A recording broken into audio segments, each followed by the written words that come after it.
Hello, thank you for joining me. We have people on the Zoom and also on Facebook Live. So I will be checking my phone for those of you who are joining by Facebook Live, and then use the comments in the chat box or chat box on Zoom and Facebook comments for me to keep in touch with you. Let me see if there's anything I need to do here. So while we're waiting, actually, let me just stop the screen share for the moment.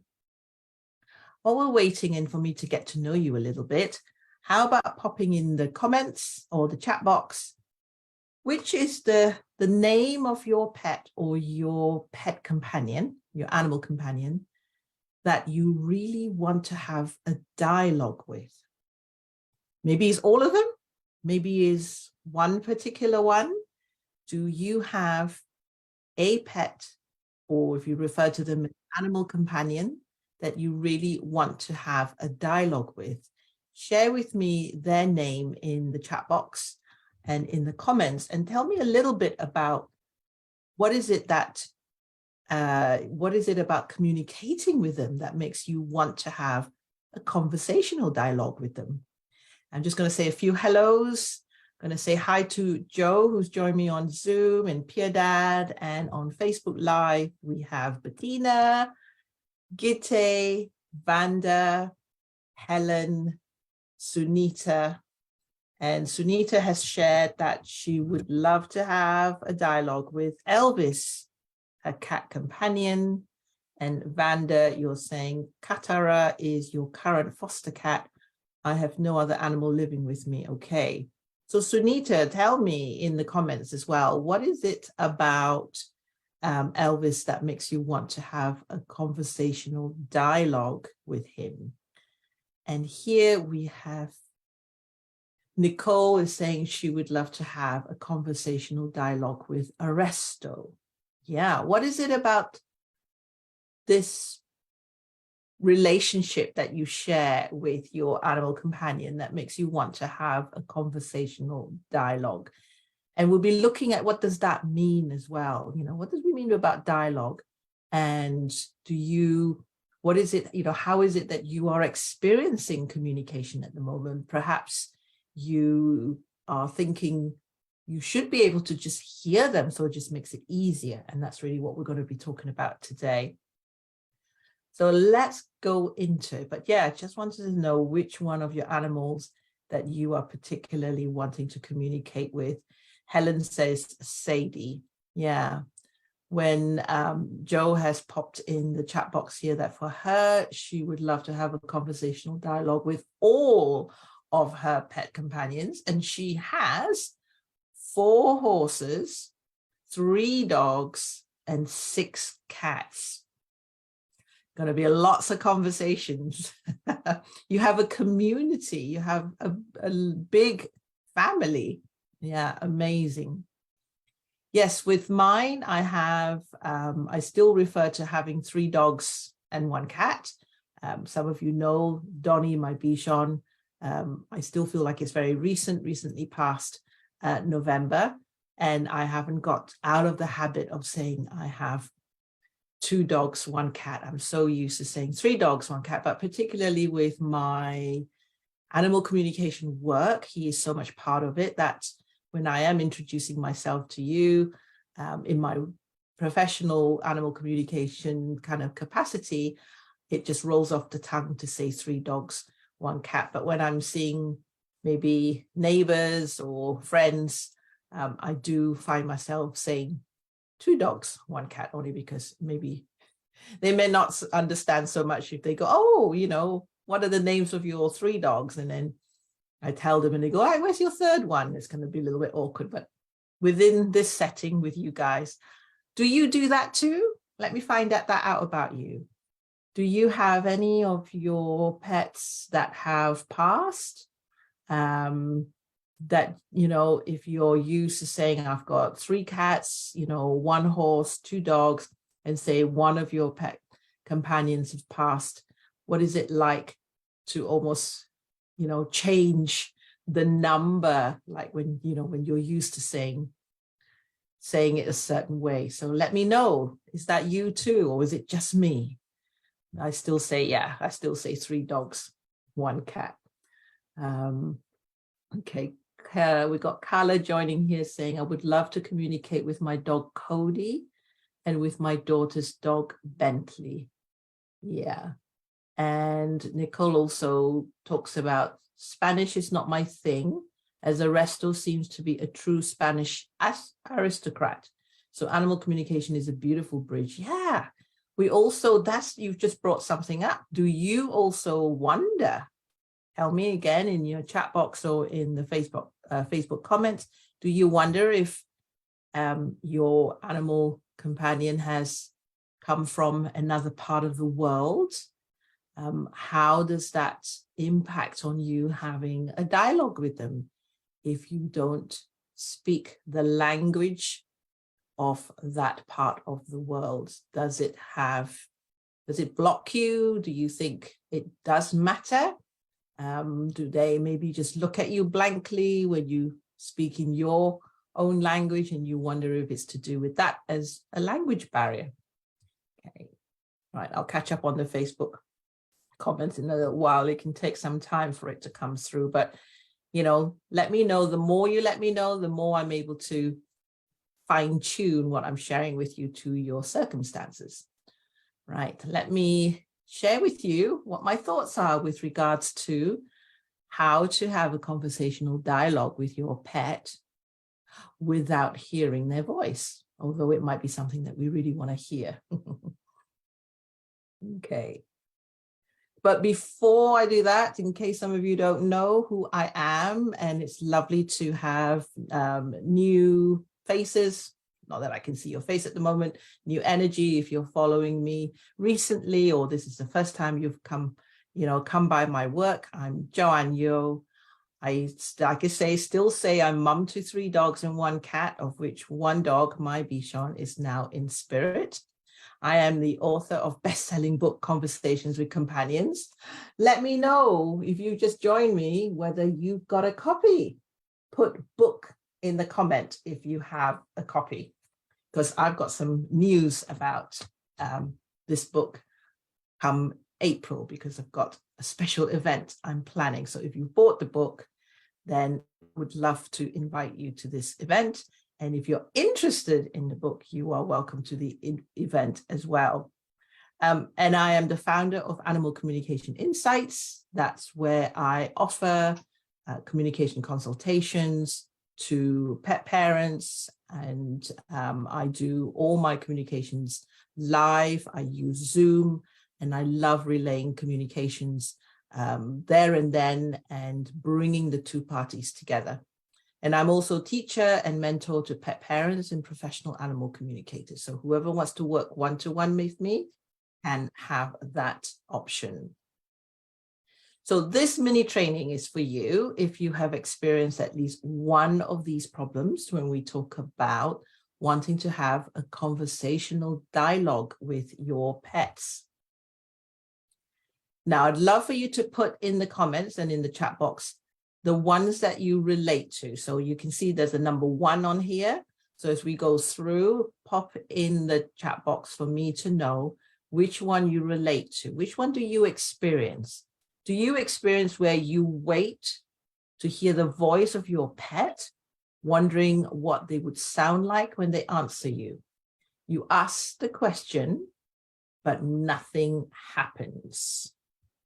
And then what you do, you might find yourself going, oh, I don't get anything. So you kind of give up in that moment. If that is you, stick a 1 in the comment box or in the chat box.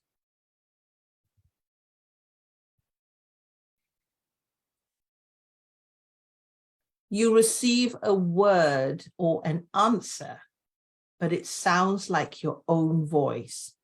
You question if this is your own thoughts coming through.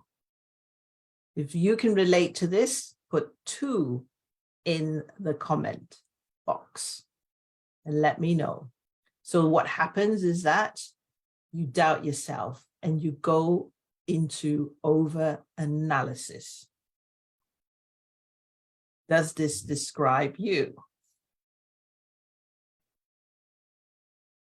How about you say to yourself, I really know my pet well. I really know my cat, my dog, or my horse, or my rabbit really well. I know them inside out. I live with them. They've been with me for years. I know their habits. I know their likes and dislikes. So when you're communicating with them, you are looking for an answer from them that is out of the ordinary in a way to prove that it is real and that you're doing it right. If you can relate to this, pop a 3 in the comment box for me.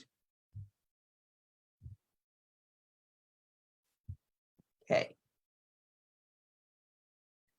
What about you experience your pet kind of staring back at you when you're communicating with them?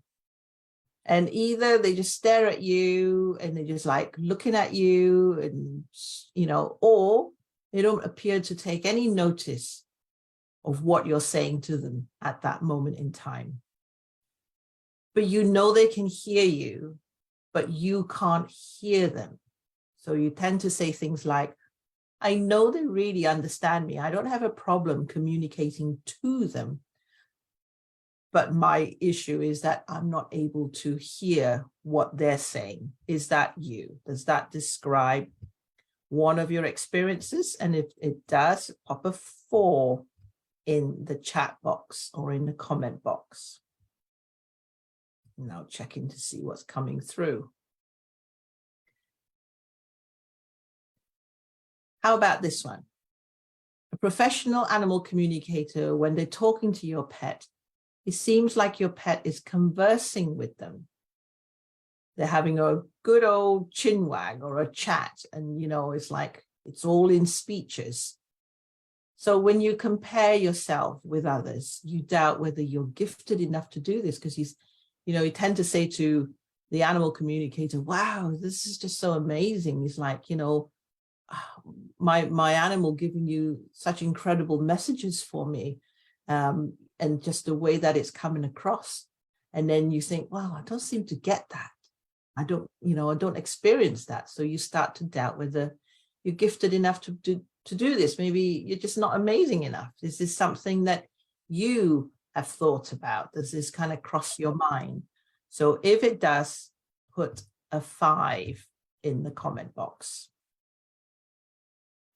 So I'm just going to check the chat box on Zoom for people who have kindly joined me here on Zoom. We've got a 3, we got a 1 and a 2, we got a 5, we got 4, we got 5. Okay, so if you can relate to at least 1 or maybe 2 out of the 5, then this mini training is going to be useful for you. And on the comments for Facebook, I can see Sunita has put 2. I can't see any others at the moment, but it could be that. Oh, hang on a minute, it's coming through. I've got 2, 4, and 5. Okay, good to know for me whether these are the things that you're experiencing. And by the way, 1, 2, 3, 4, 5 are all the things I have experienced. So that's why I'm curious whether you also experience them. Maybe not all of them, but maybe 1 or 2 of them. But I certainly have experienced all 5 of them. That's why I'm sharing them with you. So let's go back a little bit in terms of me saying to you that I have experienced all 5 of those. How many of you know the video, the documentary of Anna Breitenbach communicating with the black leopard? Put Anna in the comment box or in the chat if you know the video that I am relating to. If not, if you can put video, because then I can come back into the comment and share with you the link for this video documentary. So if you have seen it, type in Anna. If you haven't seen it, but you're intrigued about this video that I'm talking about, put in the chat box or the comment video, and I will go back after the Facebook Live and send you the link.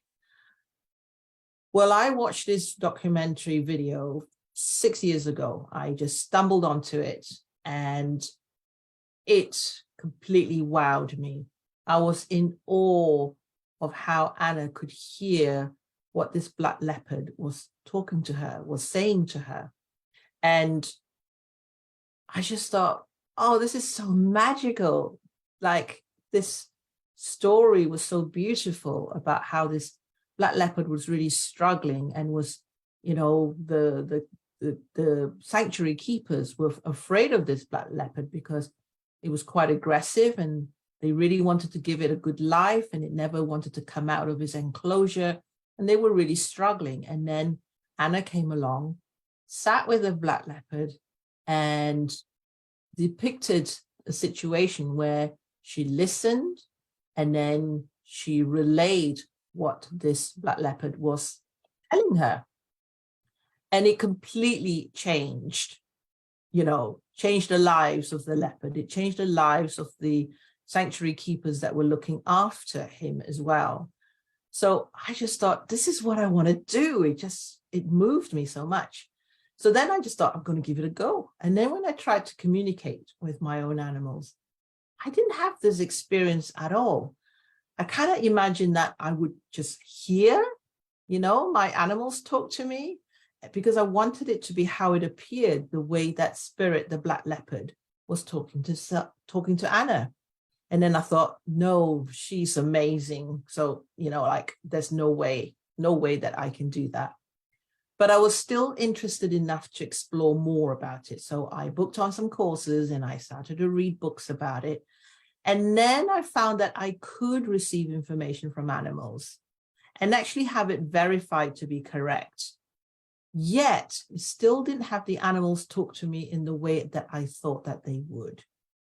So I wanted to find a way to have animals speak to me like other professional communicators did. So this was like 5-6 years ago, where I then booked my own animals with professional animal communicators. And again, they relayed it to me as if my own animals were speaking to them. And I kept thinking, what am I doing wrong for me not to have that? So far, who can relate to my experience? So fast track to today, I now know not everyone will hear voices when an animal communicates with them. And some of the animal communicators that I, you know, spoke with, because I was curious, they will say, yeah, I do hear voices. I do even hear accents. And I can hear different tones, you know, I have these voices that just talk to me and I know it's the animals because it's a different voice to mine. So when I heard those stories, then of course I'm thinking, that didn't happen to me. And so it's so easy when we look to other people for their experiences. And when you're learning, that is what you do. You look to other people to find out, especially those that have, you know, been doing it for a lot longer than you have.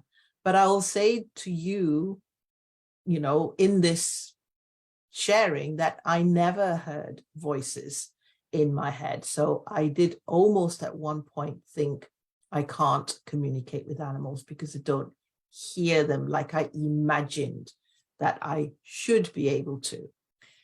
Then I discovered, as time went on, that we can certainly hold conversations with our animal companions when we understand that there are 3 ways to have a dialogue. So when I thought there was only one way to have a dialogue, which was to actually hear the voice in my head, I thought, I can't do it. But in time, as I continued to explore this dilemma that I had, I realized that there are 3 ways to have a dialogue. And so that opened up my experience for me. And that became the solution I discovered to successfully hold conversations with animals. So this mini training is going to be useful for you if you are making at least one of these mistakes. Okay. Mistake number 1, you become influenced by movies depicting animals speaking like humans. I certainly was. Can you name a movie that maybe as a child you were influenced to believe and think that animals speak like humans, because that was what I realized was where I was coming from. So when I watch films like, Dr. Dolittle, Babe, Planet of the Apes, The Jungle Book, and I was a young age, I really believed that that's how animals would speak to us. And also in a strange way, when we were children, we never doubted it, because it's so real. We use, our intuitive senses, we use our imagination. And so the more these movies depicted that animals would just speak like humans, then the more I realized that I was expecting that in animal communication, that would be exactly the same. So can you give me the name of a movie that you enjoyed, because that's probably how you are influenced by it. Which movie do you go something like, oh, I wish I could speak to animals just like? Let me know, because sometimes I think, am I the only one that goes through this? So we got Joe. Oh, Joe, you wrote Mr. Ed. I remember that TV show. Oh my goodness. That is like the real horse with a human voice. Yeah, like a male, quite a deep voice. And they showed Mr. Ed with such a sense of humor, so absolutely that definitely influenced me as well.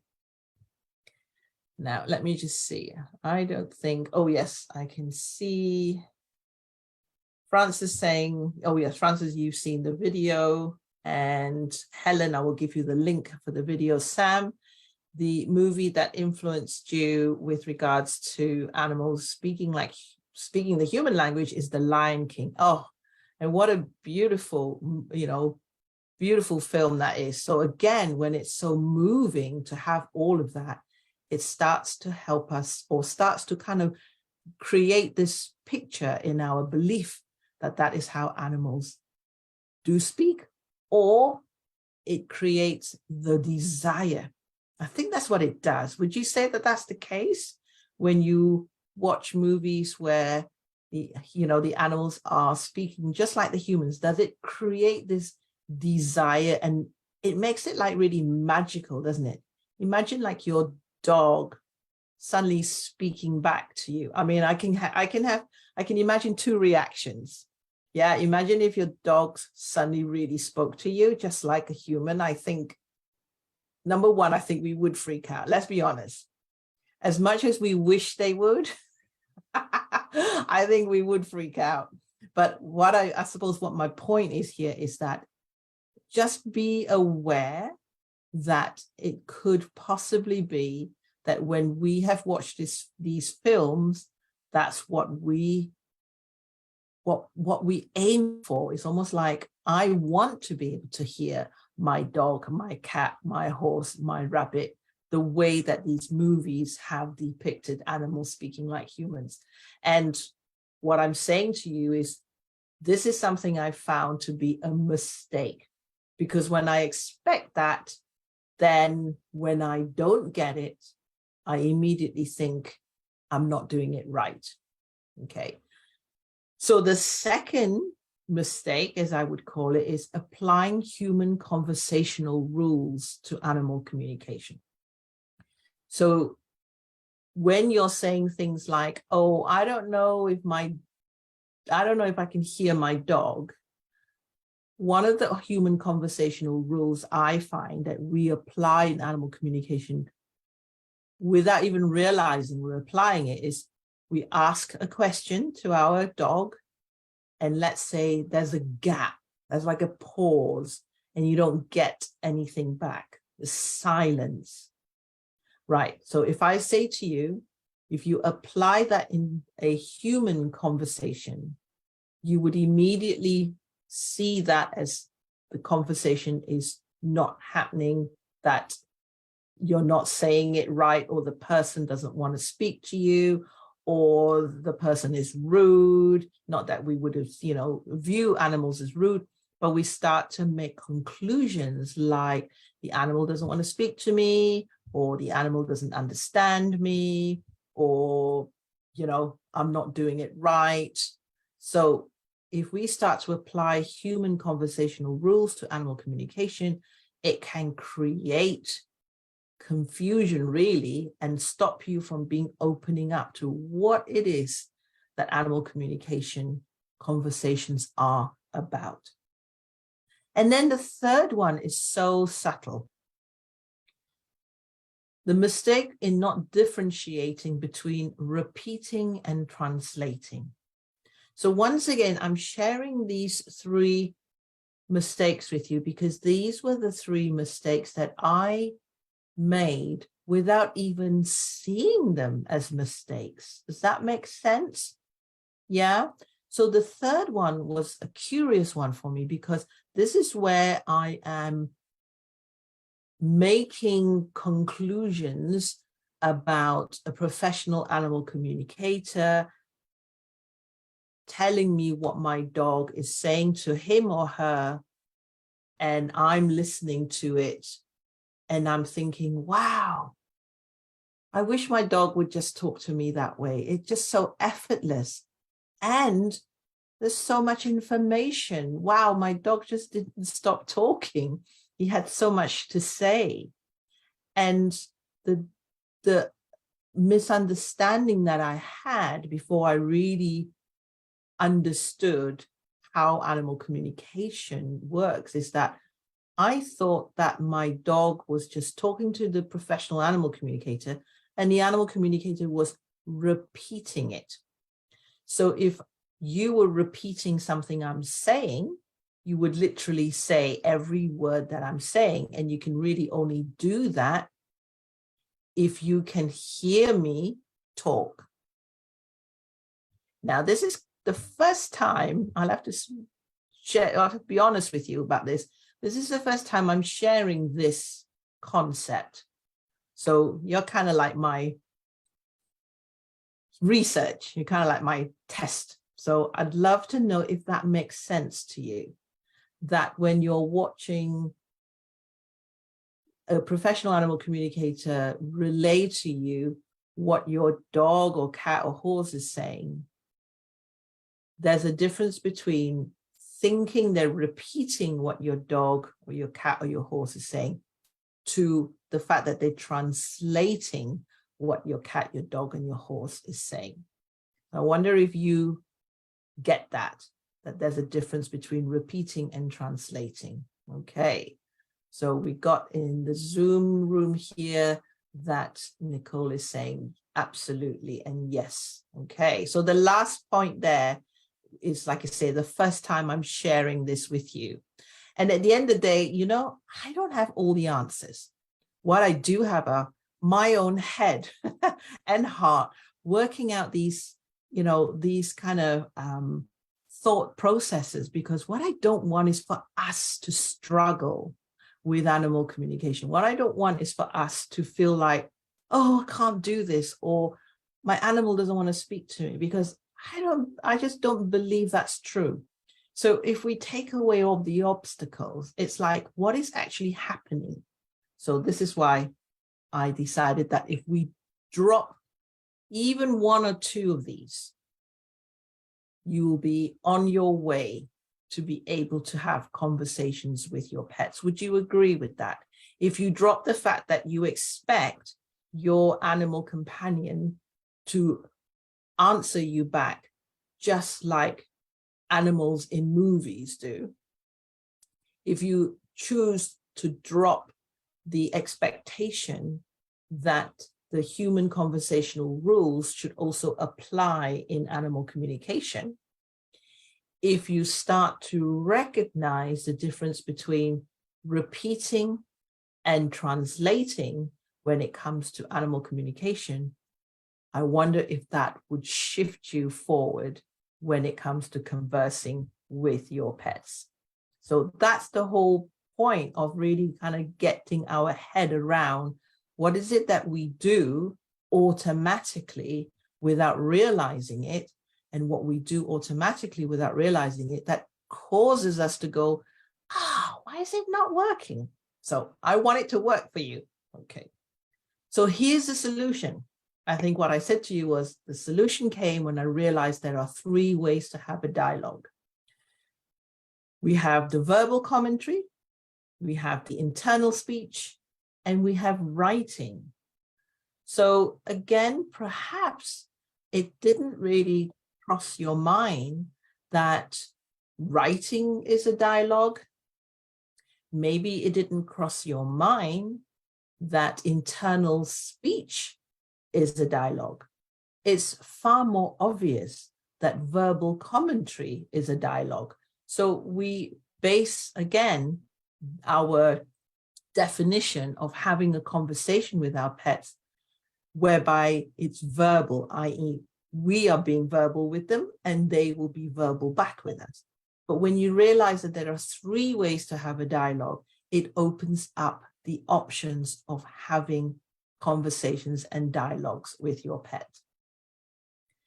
So let's look at what dialogue is. Dialogue is a written or spoken conversational exchange between 2 or more people, species in this context, and a literary and theatrical form that depicts such an exchange. Of course, I did not come up with this very grand definition. It came from the dictionary. But I like this particular definition because I hope, again, it helps you. Because dialogue is a written or spoken conversational exchange. But again, we make almost like this desire or expectation that when we're having a dialogue with our animals, it should be spoken, that we want to hear them like they're hearing us. But actually, the true meaning of dialogue is that it can be written or it can be spoken. So let's look at each one, because I'm curious which dialogue approach is your preference. So verbal commentary, it's quite obvious. You speak out loud as you give and receive communication. The benefits of verbal commentary is that you can notice more easily what you're experiencing. It does help you to stay more focused. It does provide more motivation, and it allows you to process the intuitive senses as well.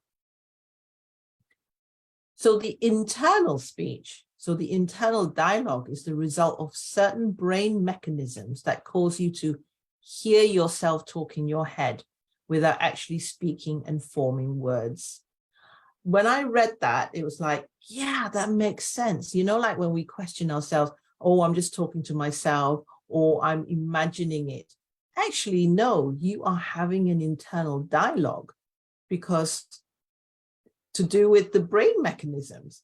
So the transferring of verbal commentary into internal dialogue makes it a private speech. So if you didn't speak out loud, you can still hear it in your head. So that makes it a private speech because you're not sharing it verbally. So the benefits of internal speech is you can actually rehearse different scenarios and questions. So you can be a lot quicker with your thought processes. You can stay connected with your process when it's internal. You can tune into more than one dialogue. So I think what this is really showing us is that we can actually work quicker. We can have 2 or 3 conversations, you know, at the same time when it's an internal speech.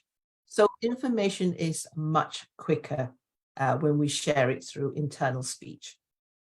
And then we have the third dialogue, which is writing.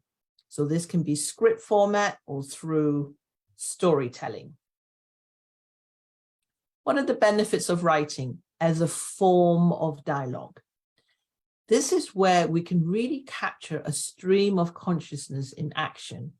I find that the benefits of dialogue through writing is that you really give either yourself that space where you can share a whole lot of information, as well as, for example, you can receive information from your animals where you can just receive, you can just be the listener and you can receive a whole lot more of information. So in many ways, there's less interruption, there's less back and forth. So to me, that's good benefits of writing as well. And also you get to see the tangible result of your experience. So verbal, you can hear it. Internal, you can experience it. And writing, you can see it. And I believe that the benefits of writing also allows you to express yourself creatively if you are somebody who loves writing. And it also takes you into a almost like a zone, you know, like a mental zone where you can connect with inner wisdom and inspired messages as well. So where's all this leading? Well, I'd like you to start to connect to you. What is your dialogue style? Because this matters when it comes to being able to have a dialogue with your pets. Because if you choose a dialogue style that is not an enjoyable style for you, that's also going to create more of a struggle with having a conversation with your pet. If you're someone who loves to be more introverted with your conversation, where you like to go through different scenarios and discussions and have different, you know, angles of a particular topic, and you like to do it internally, then I want to encourage you to have dialogues with your pets that way. If you're someone who loves to actually have it out loud, the external speech, where you can feel much more motivated, it almost feels like you're more excited about it and that you're making it more real and you don't lose the concentration, then that's the dialogue style to have with your pet. Same with the writing. If you rather not do it, if you're not somebody who's a real talker, you know, or you find talking can be exhausting, or you might even find that talking you can be distracted, you can get lost somehow, you might start a conversation and don't know where to go next.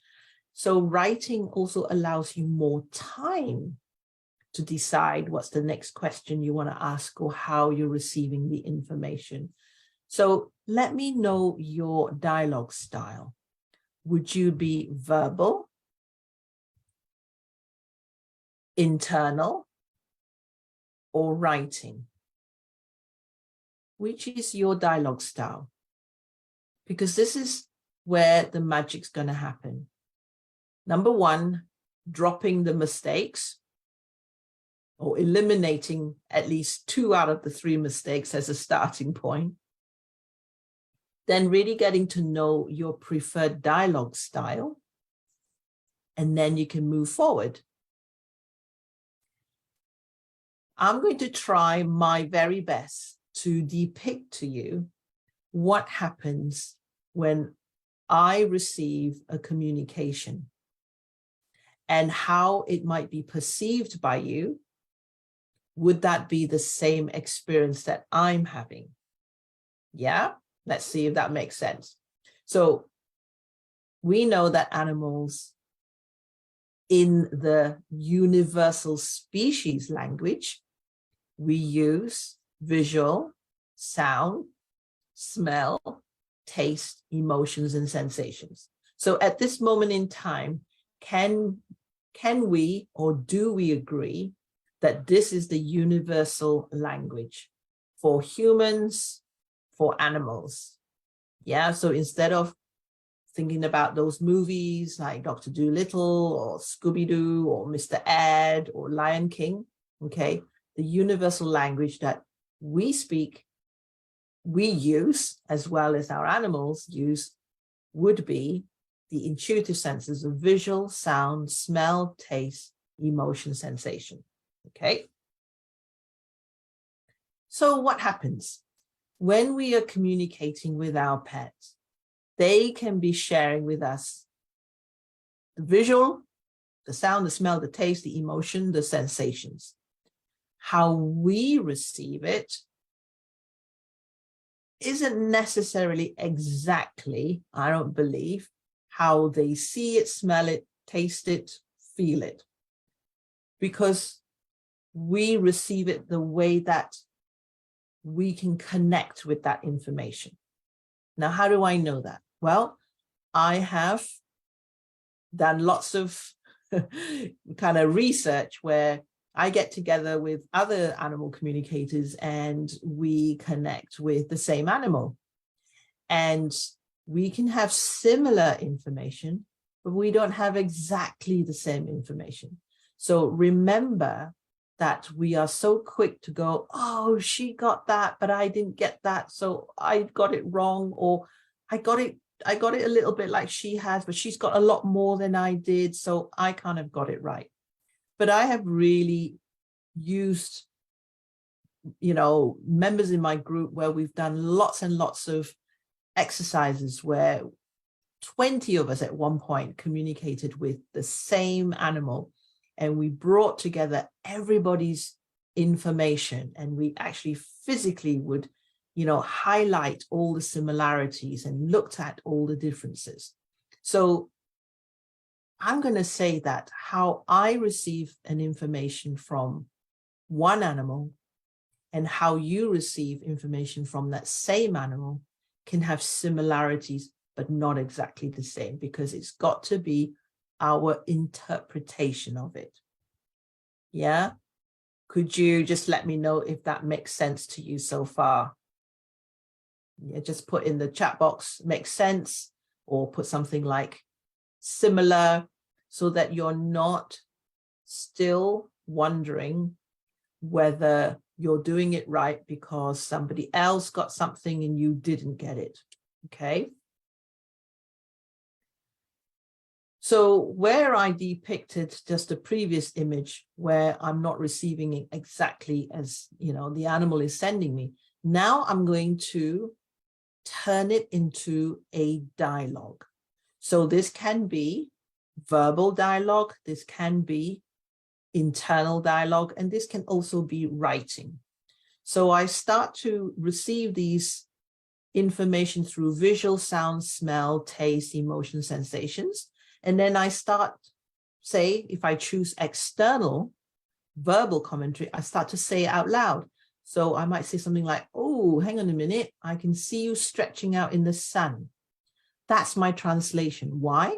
Perhaps I've seen a visual of the sun, and I've seen a visual of the cat stretching out, or I might feel a sensation of like really stretching out. So if I turn that into a verbal commentary, I would be saying, oh, are you enjoying stretching out in the sun? Yeah. Say I also get a visual of the field.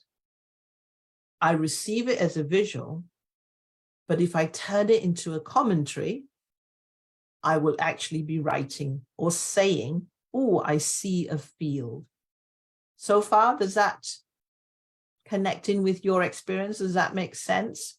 How when we receive it, it may not necessarily be words or voices, but that by translating it and then making it into a verbal commentary or an internal speech where you hear the voice in your head, or if you write it, it becomes this sentence, it becomes this phrase. Yeah.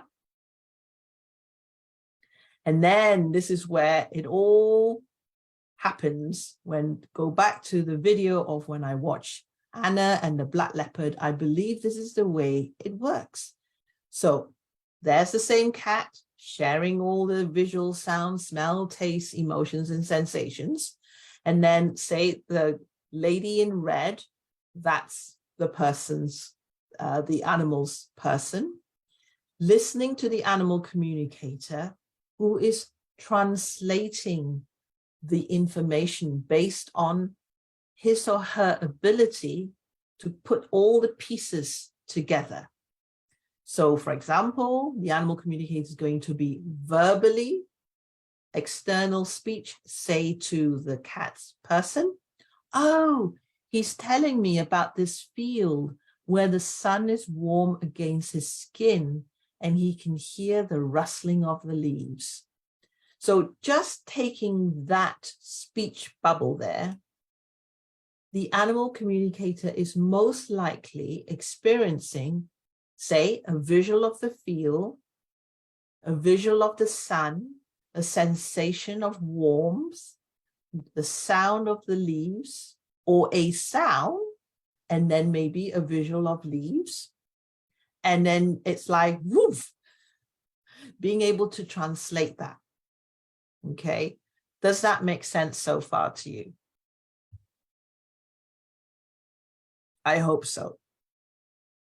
And another animal communicator, say, he could get a feel, he could get the sun, he could get the rustling of the leaves, but may relay it differently. Might say something like, oh, he's really stretching out in this field and the sun is so bright to him and he's rolling around in the bushes, I'm sure. Yeah. So can you see, it sounds as if it could be two different, well, it is two different translations, but the same, same experience for the cat to share it. Okay. I hope that makes sense. It takes me ages in a way to work out what is it that I, as an animal communicator, receive in order for me to relay it, to make it sound like your cat, dog, horse is actually speaking to me. Okay. Let's see. I'm just checking the messages. All right. There will be a replay, Linda. I know that you said you couldn't see the previous slide and you didn't get it all. But let's see. I've got a few of you here sharing with me your dialogue. Jennifer says, don't be discouraged by somebody else's appearance of ease of communication. Yeah, and here's the truth from my experience. Animals, to me, do not send me information in a clear sentence or a clear phrase. It's not grammatically correct, okay? That's why when we looked at the 3 mistakes, what was the second one? Do not apply human conversational rules to animal communication. Because when you look at the universal language of visual, sound, smell, taste, emotions, physical sensations, there is no grammar in it. There is no, make sure your sentence makes sense. It's about, again, it's to do with translating. It's not repeating. So Jennifer, you say that your dialogue style is internal. Not sure how I would do writing. I'd love you to try. I'd love you to try. Okay, so Carla says maybe writing. Nicole is writing. Lucy is internal. Jennifer's comment is, you need to know yourself before you know your animals. I'm not sure if that's necessary. You want to know your animal. You want to be able to get their perspective. You want their characteristics. Sometimes it's quite good not to know your animals in a way, because you want them to tell you how they view themselves. Might be misunderstanding your question there. And Joe says, 4 people seeing the same. Oh, yes, that's a good analogy. So Joe has shared the analogy about where you can have 4 people who might have witnessed the same accident, but they all have a different version of it. So yeah, you can definitely use that as an analogy. Now, let me see if I'm getting any comments on Facebook.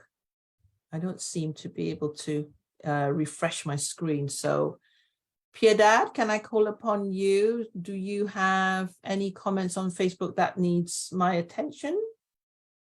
I know Sunita has written, how does one make a difference between your thoughts and the cat's? Sunita also says verbal, and that's before this last comment you mentioned, but yeah, and everybody says it makes sense what you are saying. Oh, so thank you. Yeah, that helps me, because it's like, yeah. I feel that is important, because I struggled with this for so long, whereby I really did imagine that animals spoke to animal communicators in speeches. And when I didn't get speeches, I'd be like, oh, okay, you know, I should be better. I need to improve. I need to do more. I need to learn more. And realize in the end, what animals do is they give us pieces of information. And remember, they don't always have to fit together to actually create a scenario. It can be, you know, a banana in one bit and a field in another, but somehow is for us to almost like gather all those bits of information and, you know, work it through. And so it's about being patient with yourself. And also it's about not worrying about, you know, having to string it all in a beautiful sentence. But when you're working as a professional animal communicator, of course, because you're relaying it, it's more to do with it becomes a skill. So it's not about whether you're receiving the information, is that you then turn it into, you know, more of a skill. So the more you do it, the more you'll become fluent. So just like the job of a translator, yeah, so one person speaking French, one person speaking English, you know, the person who's speaking English is translating for the person speaking in French. So the more experienced they are in translating, the smoother the way that they are translating it. But let me go back to Sunita's question. How does one make a difference between your thoughts and a cat's? Who else experienced this kind of question? Like, how do I know it's the cat's? How do I know it's mine? Who else? I'm just curious. How many of us wonder about that? Or you could share your experience. How do you know the difference between it's the animal that's speaking or communicating and what's yours? So this is where the internal speech comes in, because the internal speech comes in as you hear your own thoughts. So how else, let's have a think about this, right? How else can the animal communicate with us if it's not through our experience? So again, if we stop thinking about animal communication as external to us, as outside of ourselves, which I think often we are looking for that as a proof. You know, it's like if I hear a booming voice suddenly coming out from nowhere when I've asked a question, it's like, oh, of course, you know, I can then say that's the animals. But I also think that's going to freak us out. And animal communication to me doesn't work that way. So when you recognize that animal communication, as in animals communicating, species communicating. So I like to use an example of a tree communicating to you. Do you question whether it's the tree communicating to you, or is it your own thoughts? Or do you tend to question that more when you're communicating with your own pets, that you're wondering whether it's them or you? Okay, so recognize that animals communicating to us telepathically is actually an internal experience. And how do we have that internal experience? A sensation, an emotion, a visual, a smell, a sound, a taste. Start there, because when you are wondering whether it's your own thoughts or whether it's the animal communicating to you, you have actually translated that information, but you did not recognize you translated it. I hope that's kind of what I'm able to explain. Let me see if that makes sense, Sunita. Right? So when you get a thought in your head, so you asked your cat a question like, where have you hidden your toy? okay? And then you get a thought that says under the bed, okay? Understandably, you'll be going, that could be my own thought, right? But I'm always going to say to you, you know what, go check it out, right? Animal communication is also about not worrying about whether it's right or wrong. Just go and check it out. If it's not under the bed, okay, say to yourself, I'm going to try another one. Don't overanalyze why it wasn't under the bed. Say to yourself, okay, I'm going to try another question. I want to keep trying, all right? But what will happen is that, say, I'm going to use the scenario. You say to your cat, where are you hidden your toy? Where is it? And then you get a word or a thought that says under the bed. When you got that, what I want you to do is say to yourself, did you get a visual? Did you get one of those intuitive senses? Did you get a sensation? Did you get an emotion? Okay, because before that thought came into your mind, even though it was a microsecond, I don't know, 99% guarantee you would have received intuitive senses for you to have translated it. Now, if you're not able to almost like backtrack to see whether you receive intuitive senses, then it's actually okay to go, that could have been my own thoughts. Yeah, so that's how I check whether they are my own thoughts or whether they're communications from animals. But the other thing I'll also say as well is that we are actually pretty clear when we think about something. We're pretty clear when it's our own thoughts. Like you could be washing dishes and suddenly you go, oh, I forgot about next door neighbor. I was supposed to pop round to see them. You know that thought came from you. Yeah, it's not like the thought came to you. So these are really subtle recognitions so it's about awareness.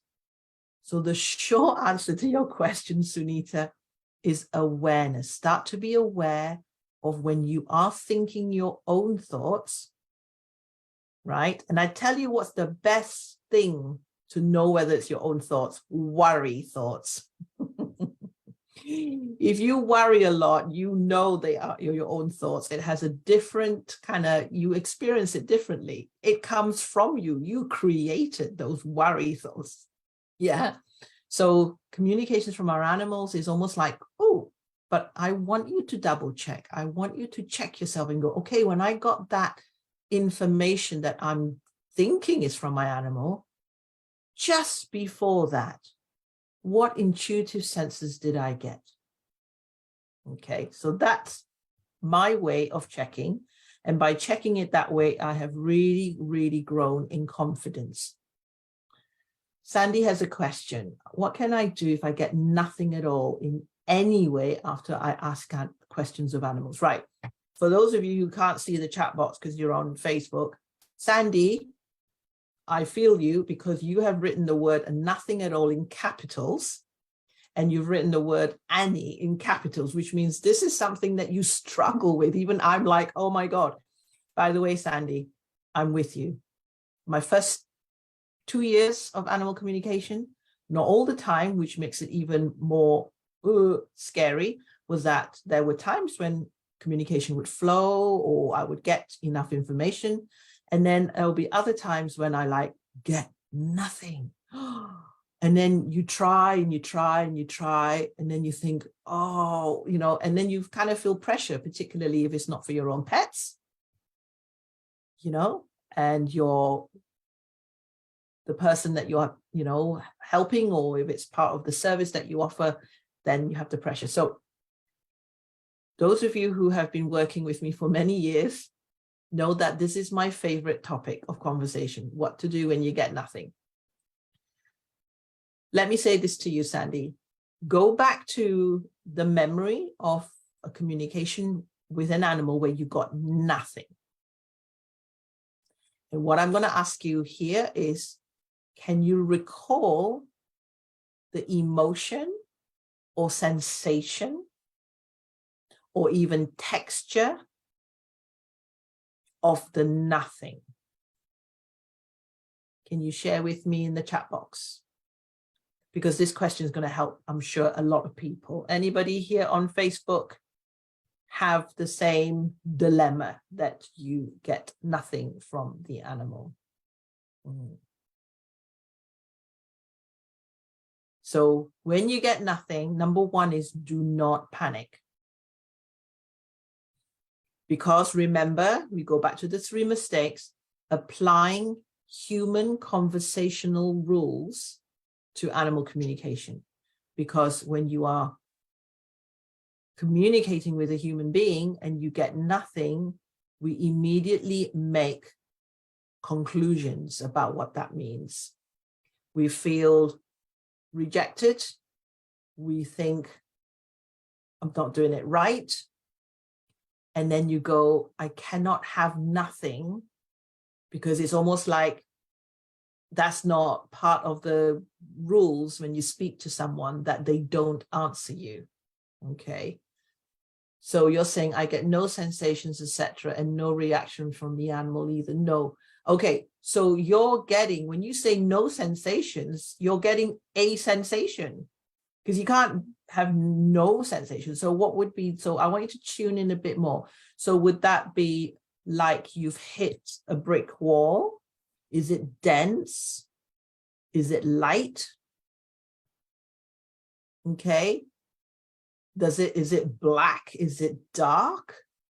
So keep going. Okay. It's the minute where we feel like we get nothing, and nothing in the human conversational world, it's like hitting a roadblock. And when we hit a roadblock, we go, ooh. Okay. So just keep tuning in. When you say no sensation, that there will be. So what's your experience of no sensation? Nothingness, invisibility, yeah? No connection, does not exist.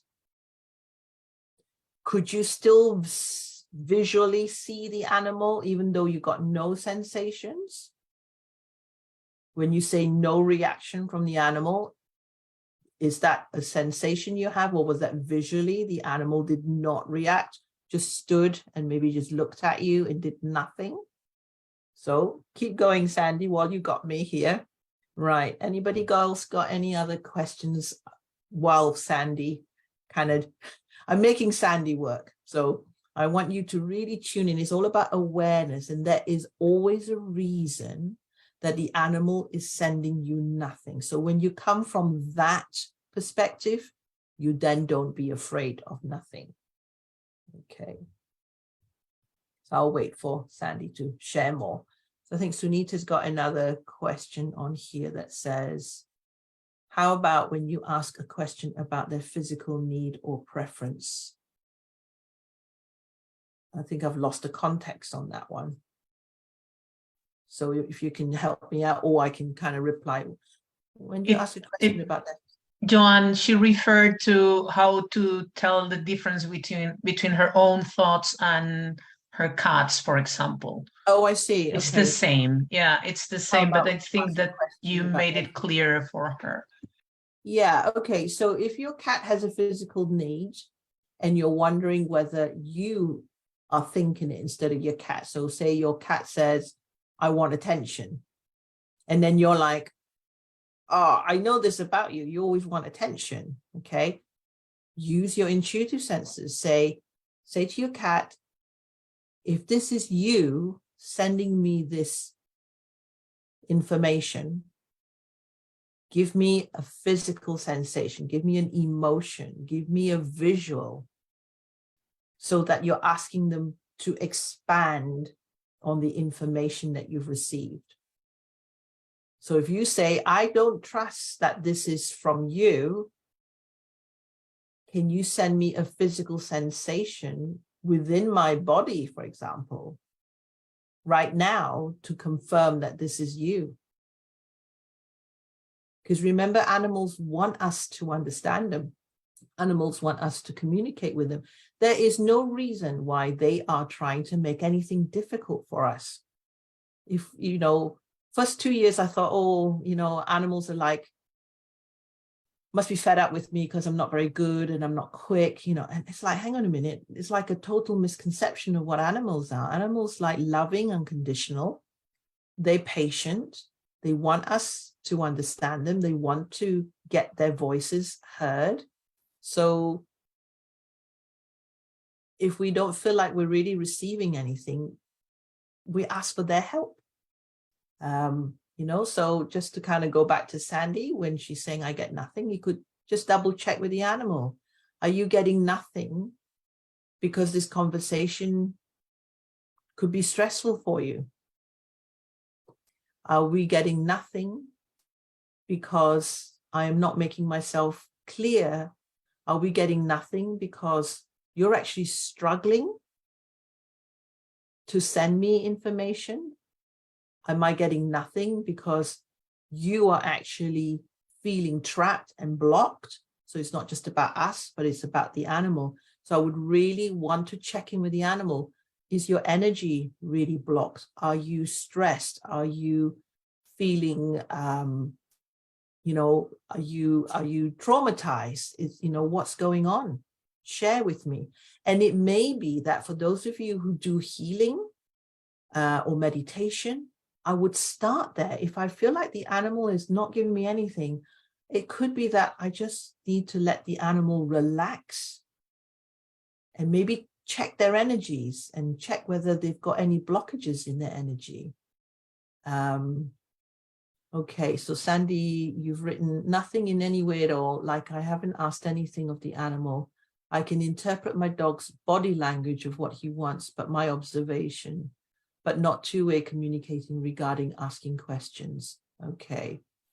So this sounds to me, Sandy, that you have got used to interpreting information through your dog's body language. So you are more familiar with verbal and you're more familiar with body language.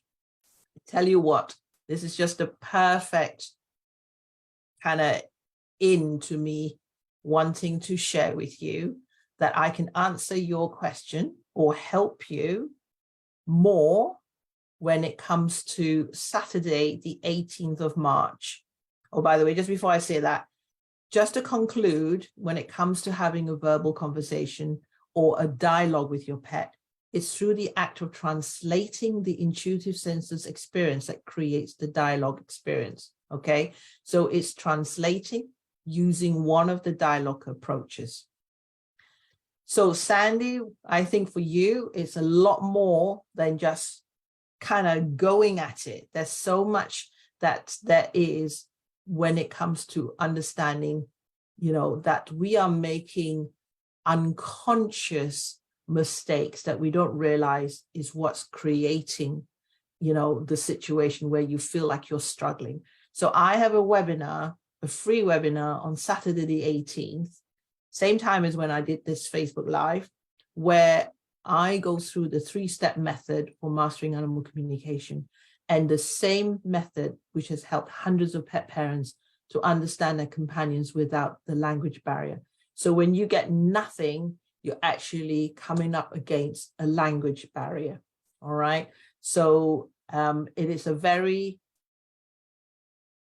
I'm going to say common struggle that we have, is that it's like, I get nothing. And then we just get stuck with that, I get nothing.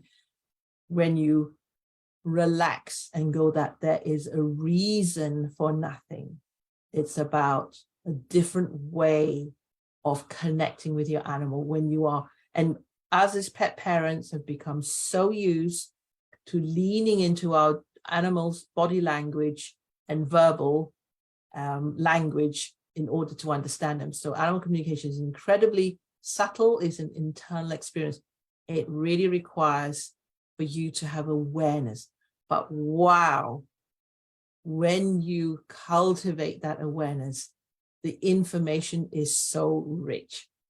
So I want to encourage you to keep going.